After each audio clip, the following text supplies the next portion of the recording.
This is not a podcast. I repeat, this is not a podcast. Get ready for the fastest hour in wireless broadcast history. Welcome to Radio Free New England.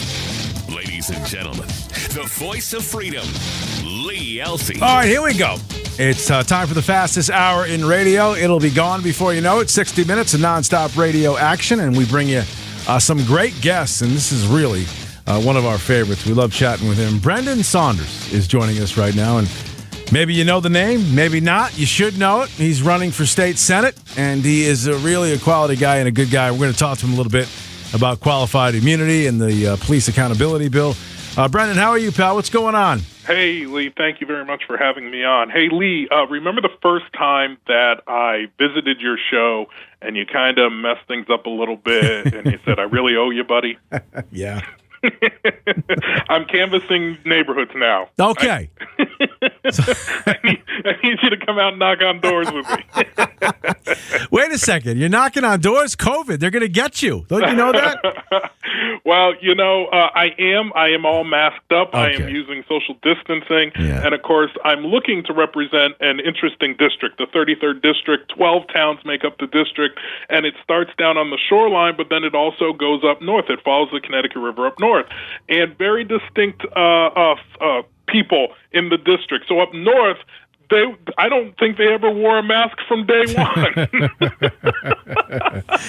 Well, we talk about, breaking this cycle of Democrat control. If there's one guy that needs to be broken, it's your opponent. I mean, the guy is throwing $500,000 at his last campaign. I'm sure he'll do something similar this go around.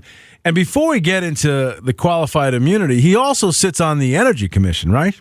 Yeah, so everybody has been complaining about how their Eversource bill has gone up, and it just so happens that Senator Norm Needleman, who I'm running against, is the co-chair of the Energy Committee. So I do want to point out that when he finally ramps up his re-election campaign and starts to tell you all the great things he's done on that committee, what he has not done is anything that would help lower your bill.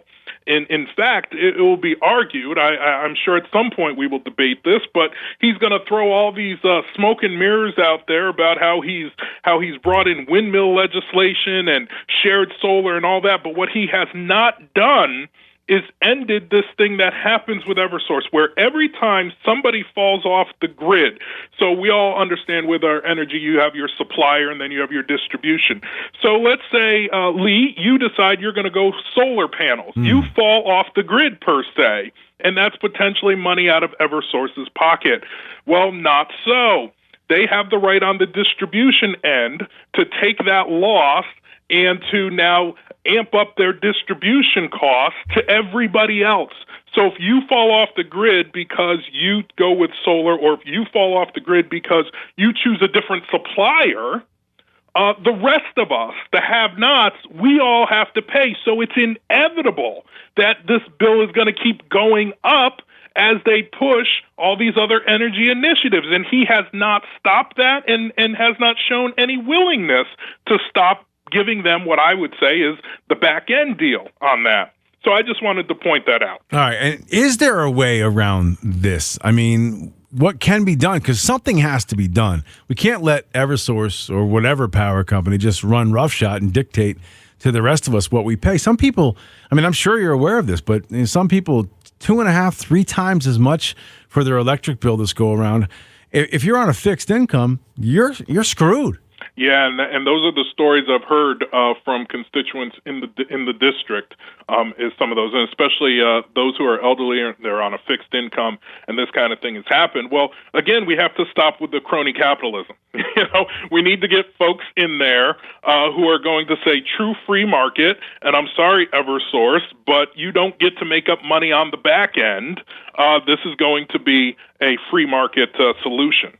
He is a rising star, in my opinion, in the Republican Party, Connecticut's 33rd Senate District candidate.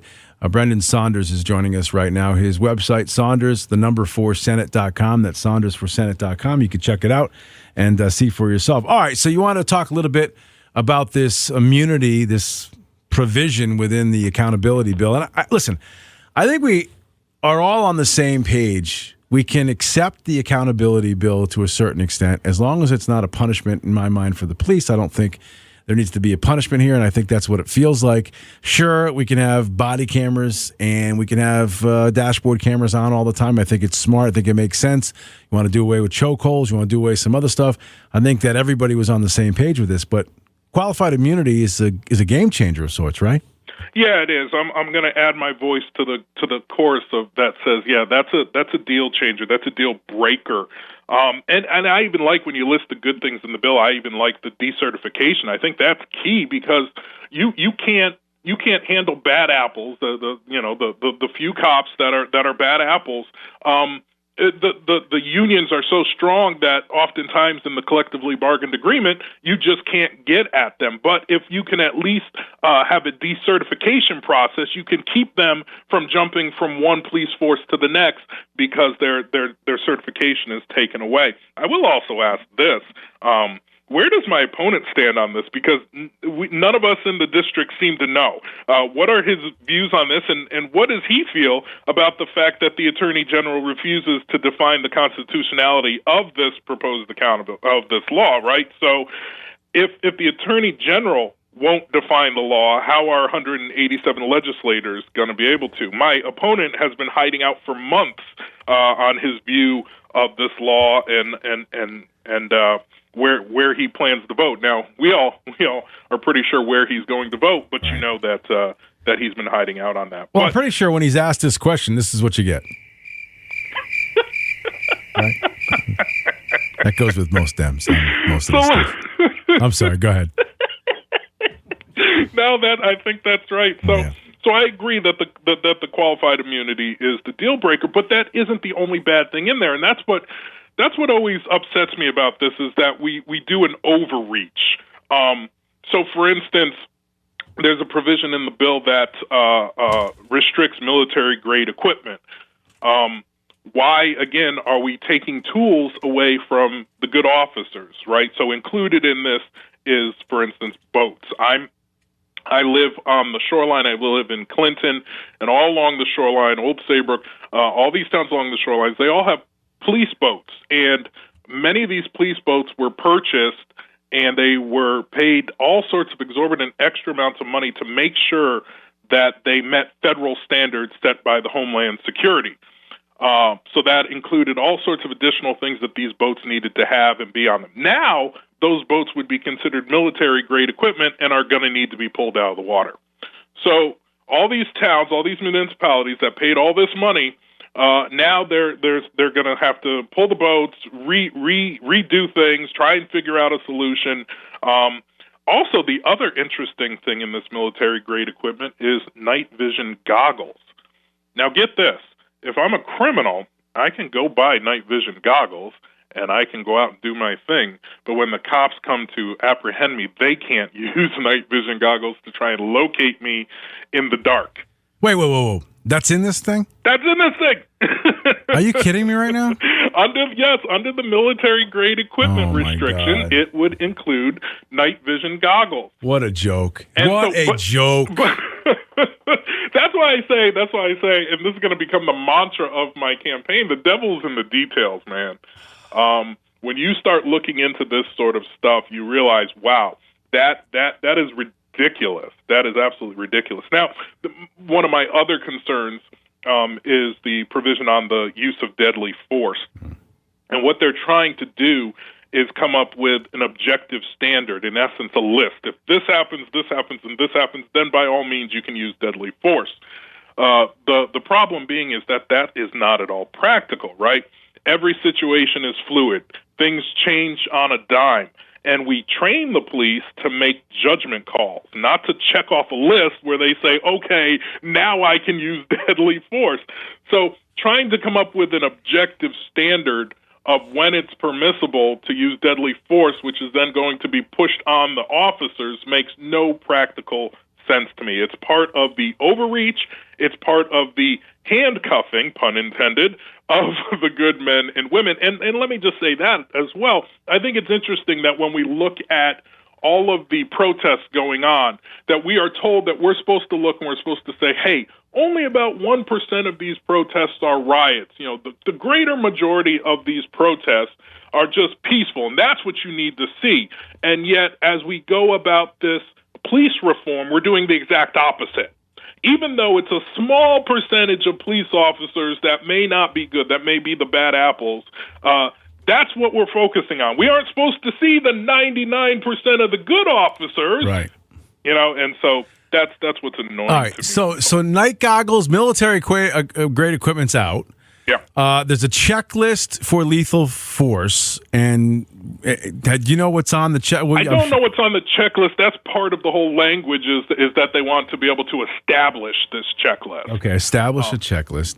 What was the other one that you had just mentioned that I thought was ridiculous? Well, they're all not all of them. I mean, some of them are. I mean, some of them, like I said earlier, we can agree on some of this stuff. Yeah, like some I of it's thought common you gave sense. a great list of the stuff in this that is good. And as I said, even for me, the decertification, because we know cases right. of officers who have bad stuff in their background, and all they do is, you know, the town makes a payout, and then they go on and move on to the next town, right? So decertification to me is a huge thing, and there's good stuff in the bill, but again, it's an overreach. And I believe it was Senator Summers who rightly pointed out how the way this has been put forward by the House, no more amendments are allowed. So it's either vote for the whole thing or throw the whole thing out. Right. There is no more chance to make those changes that need to be made. How about just the idea of the immunity part of it? Can you see this as being every traffic stop, every arrest, every altercation, every interaction becomes the potential for a lawsuit? Anytime that you have a provision that makes the trial lawyer salivate, you got to rethink it. and that's what I've heard from day one. I was talking with some of the reps, and they were like, "You can't believe how happy and worked up these trial lawyers are." So, yeah, it opens that situation for abuse. On the opposite side, where, yeah, I don't like the way that the police officer addressed me or looked at me when he pulled me over, and so now I'm going to sue him. And a lot of folks, I should say this as well, because a lot of folks think that, I've encountered folks who think, good, it's about time that the police be sued and that the municipalities not have to deal with this anymore. But that actually isn't what happens either. As Senator Summers pointed out, the municipalities still have to get insurance, and they still have to be able to cover insurance for this sort of thing, and that cost is going to rise. And so you're not actually targeted, focused in on just the individual. There is still going to be an additional cost to the municipalities. So, to me, even that part of it, as we've said, it just doesn't work on so many levels. I don't expect much today. I expect the senators to maybe the Republicans to put up somewhat of a fight, but to go down swinging. And this is going to probably happen, and you're going to see a mass exodus from the police force. Yes. Mr. Needleman, where do you stand on this? Where are you going to vote on this? And yes, you are correct, Lee. If this passes, a lot of folks are going to, who were starting the process of training to be a police, are going to stop that, and a lot of folks who are already police officers are going to step down, and then the very intention of protection is gone now.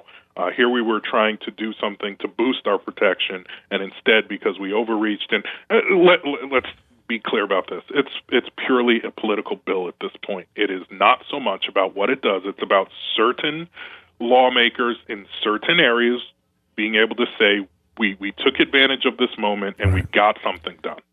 Well said, my friend. Listen, what's your website again? Folks can learn more about you. Sure. Saunders for Senate, SAUNDERS, 4, Senate.com. Thank you so much, Lee. Hey, let's get you in here soon. We'd like to get you in here. We'll talk to you and, maybe spend an hour together on the air one morning. Sounds great. All right, pal. Thank you very much. Brendan Saunders. Appreciate his time. We got to run. We'll come right back. Bottom of the hour. Bill O'Reilly will join you then.